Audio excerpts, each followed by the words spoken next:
ನಮಸ್ಕಾರ.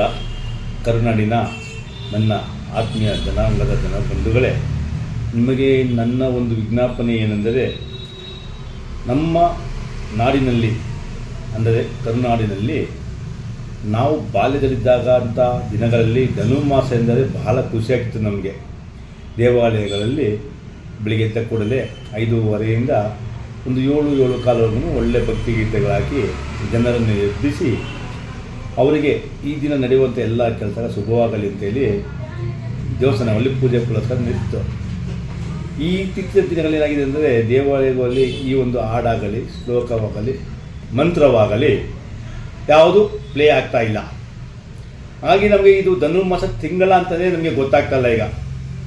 ಹಾಗಾಗಿ ನನ್ನ ಅಣ್ಣ ತಮ್ಮಂದಿರು, ನನ್ನ ಹಿರಿಯರು ಕನ್ನಡಕ್ಕಾಗಿ ಹೋರಾಟ ಮಾಡ್ತೀವ ಎಲ್ಲ ನನ್ನ ಅಣ್ಣ ತಮ್ಮಂದಿರಿಗೆ ನನ್ನ ಒಂದು ವಿಜ್ಞಾಪನೆ ಏನೆಂದರೆ, ನಮ್ಮ ನಾಡು ಉಳಿದರೆ ಭಾಷೆ ಉಳಿದಂಗೆ.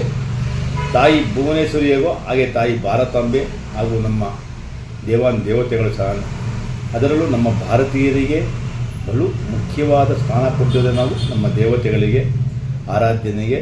ಹಾಗೂ ಈ ನಮ್ಮ ಸಂಸ್ಕೃತಿ ಉಳಿಬೇಕಾದ್ರೆ ನಮ್ಮಂತಹ ಯುವಕರು ಮತ್ತು ಹಿರಿಯರು, ನಮ್ಮ ಹೋರಾಟಗಾರರು ಎಲ್ಲರೂ ಸೇರಿ ಒಗ್ಗಟ್ಟಾಗಿ ದೇವಾಲಯಗಳಿಗೆ ಹೋಗಿ ದಯವಿಟ್ಟು ಭಕ್ತಿಗೀತೆಗಳನ್ನು ಹಾಕಿ ಎಂದು ಕೇಳಿಕೊಂಡು ಬರೋಣ.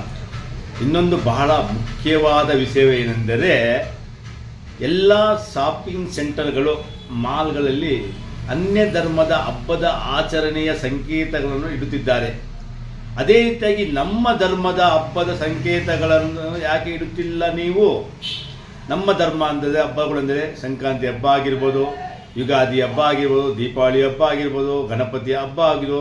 ಗಣಪತಿ ಹಬ್ಬದಲ್ಲಿ ದಿನದಂದು ಎಲ್ಲ ಶಾಪಿಂಗ್ ಸೆಂಟರ್ಗಳಲ್ಲಿ ಗಣಪತಿ ವಿಗ್ರಹ ಇಡ್ಬೋದಲ್ಲ ನೀವು, ಮೂರ್ತಿನ ಯಾಕೆ ನೀವು ಆ ಮೂರ್ತಿ ಇಡ್ತಾಯಿಲ್ಲ ನೀವು?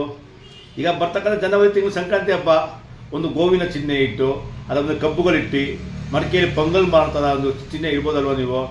ಇದನ್ನು ನಮ್ಮ ಕರುನಾಡಿನ ಹೋರಾಟಗಾರರು ಎಚ್ಚೆತ್ತುಕೊಂಡು ಎಲ್ಲ ಮಾಲ್ಗಳ ಮುಂದೆಗಡೆ ಈ ಒಂದು ನಮ್ಮ ಹಬ್ಬದ ಸಂಕೇತಗಳನ್ನು ಇಡಬೇಕೆಂದು ಕೇಳಿಕೊಳ್ತಿದ್ದೇನೆ. ಇಂತಿ ನಿಮ್ಮ ಗಿರೀಶ್ ಕುಮಾರ್. ಜೈ ಕನ್ನಡಾಂಬೆ, ಜೈ ಭುವನೇಶ್ವರಿ, ಜೈ ಭಾರತಾಂಬೆ.